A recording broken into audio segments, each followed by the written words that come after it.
Cześć, nazywam się Miłosz i witam Ciebie na moim kanale. W poprzednim odcinku omówiłem dwa kryteria skutecznej strategii inwestycyjnej, którymi były struktura i sztywne zasady.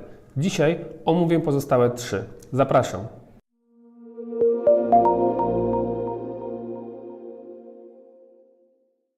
Wiemy już, że dobrze skonstruowany system składa się z elementów, których nie możemy modyfikować. Teraz pójdźmy jeszcze jeden krok dalej. Czyli z jednej strony wiemy, że nasze zasady są sztywne, ale z drugiej strony muszą być na tyle elastyczne, aby być uniwersalne.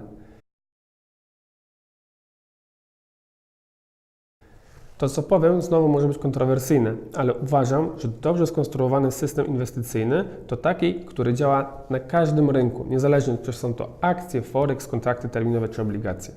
W tym momencie ktoś może podnieść argument, że ale każdy instrument ma swoją specyfikę. Zgadzam się, każdy instrument ma swoją specyfikę, ale na każdym rynku działają te same mechanizmy popytu i podaży. Idąc dalej, budując swoją strategię inwestycyjną, a zwłaszcza automatyczną, musimy dobrać pewne parametry. Bardzo poważnym błędem wielu traderów jest to, że przeoptymalizowują swoje strategie. To znaczy, tak dobierają swoje parametry swojej strategii, aby zarabiała ona jak najwięcej. Ale ta optymalizacja odbywa się na jakimś wycinku historycznym, który się już odbył. Ten odcinek często jest zbyt krótki, abyśmy mogli wyciągać poważne wnioski na temat przyszłych zysków. Dlatego bardzo często w internecie możemy spotkać super strategie, które są zoptymalizowane na jakiejś parze, np. euro-dolar, ale w efekcie w 99% przypadków ich autor po prostu znalazł jakiś schemat, który działa w bardzo krótkim czasie i na tej podstawie wyciąga dalekosiężne wnioski. Budowanie strategii inwestycyjnej zazwyczaj wygląda w ten sposób, że przesuwamy sobie wykres w lewo i szukamy jakiegoś powtarzającego się wzorca, który zakładamy, że będzie nam przynosił zyski. Jako że mało która platforma udostępnia nam więcej danych historycznych niż rok, a w rzeczywistości nawet tak długiego okresu czasu nikomu się nie chce scrollować, więc sprawdza tylko wycinek kilku ostatnich miesięcy i na tej podstawie wyłapuje w końcu jakiś schemat, który pozwala zarabiać, no bo z drugiej strony kto weźmie jakiś schemat, który nie zarabia, no i na tej podstawie ogłasza sukces i to, że osiągnął i zbudował super strategię inwestycyjną. W efekcie, jakbyśmy wzięli te parametry, te, które on znalazł na przykład do pary euro-dolar i uruchomili je na parze, funt-dolar, to okaże się, że już nie osiągniemy takich super wyników, a zapewne będziemy tracić.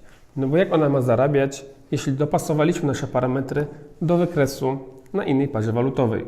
I znowu, strategia, która jest uniwersalna, jest wolna od tego problemu. To znaczy, że niezależnie jakich parametrów byśmy nie użyli, to nasza strategia będzie zarabiać. Mniej lub więcej, ale będzie dochodowa. Rynki przechodzą przez różne fazy. Dobrze skonstruowany system potrafi przetrwać te gorsze okresy i wykorzystać te lepsze.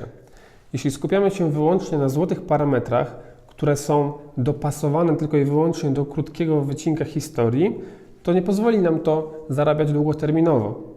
I tutaj płynnie przechodzimy do kolejnego kryterium.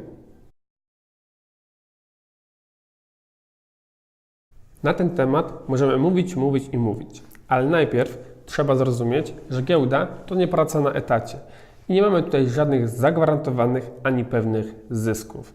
Jeśli ktokolwiek będzie Wam gwarantował cokolwiek na jakiejkolwiek giełdzie, nie słuchajcie go. Giełda z natury jest miejscem zmiennym, zatem nie daje żadnej pewności. Dlatego analizowanie swoich wyników w ujęciu dziennym czy tygodniowym mija się po prostu z sensem. Osobiście porównuję wyniki swoich strategii rok do roku. No, trzeba być bardzo cierpliwym. Ale czy ktoś powiedział, że szybko zarabia się pieniądze na giełdzie? Warren Buffett powtarzał, że giełda to miejsce, w którym pieniądze przepływają od aktywnych do cierpliwych. Jak możemy sprawdzić, czy nasza strategia będzie zarabiała długoterminowo? Jeśli handlujemy uznaniowo, nie uda nam się tego sprawdzić. Ale jeśli nasza strategia posiada sztywne reguły, to jesteśmy w stanie to zweryfikować. Wystarczy, że zakodujemy naszą strategię i prześledzimy, jak zachowywała się na przestrzeni np. ostatnich 10 lat. W ten sposób zbierzemy dużo różnych statystyk. No, ale najważniejsza z nich nazywa się wartością oczekiwaną. Wartość oczekiwana to wartość określająca spodziewany wynik doświadczenia losowego. Innymi słowy, jeśli mamy dużą pulę naszych transakcji, najlepiej kilka tysięcy, to jesteśmy w stanie wyliczyć średni zysk na każdą transakcję. Kluczowym tutaj staje się słowo średnio, bo to znowu nie jest tak, że zarobimy dokładnie tyle na każdej transakcji. Giełda, jak powiedziałem wcześniej, jest środowiskiem zmiennym i działa tutaj prawo dużych liczb, czyli tylko z czasem i wraz z ilością wykonanych transakcji będziemy osiągać statystyki, które wcześniej osiągnęliśmy czy sprawdziliśmy w naszej strategii. Zrób prosty test. Weź monetę i rzucaj. Zapisuj, jak często wypada orzeł. Statystycznie mamy 50% szans, że wypadnie nam orzeł. Ale czy to znaczy, że zawsze w co drugim rzucie będziemy mieli orła?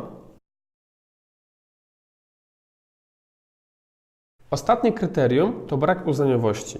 Ten temat przewija się już we wcześniejszych punktach, ale teraz chciałbym skupić się na nim trochę szerzej. Teoretycznie ludzki umysł jest bardziej elastyczny niż komputer i jesteśmy w stanie podejmować szybciej decyzje. Ale pytanie, czy te decyzje są zawsze słuszne, a czy może w większości chociaż przypadków? Uważam, że nie, a zwłaszcza gdy mówimy o handlowaniu w dłuższym okresie. Największym wrogiem inwestora są emocje. To one wypaczają obiektywne postrzeganie rzeczywistości. Sprawiają, że nasze straty są większe niż pierwotnie zakładaliśmy, a zyski mniejsze. Często powtarzam, że wykres to jest trochę jak lustro, w którym się przeglądamy, ale zamiast swojego odbicia widzimy odbicie naszych słabości. Wszystko wychodzi jak na tacy. I inwestorzy, którzy tracą na giełdzie, nie przegrywają z rynkiem, który obrzucają ciągle wulgaryzmami, ale tak naprawdę ze swoimi słabościami.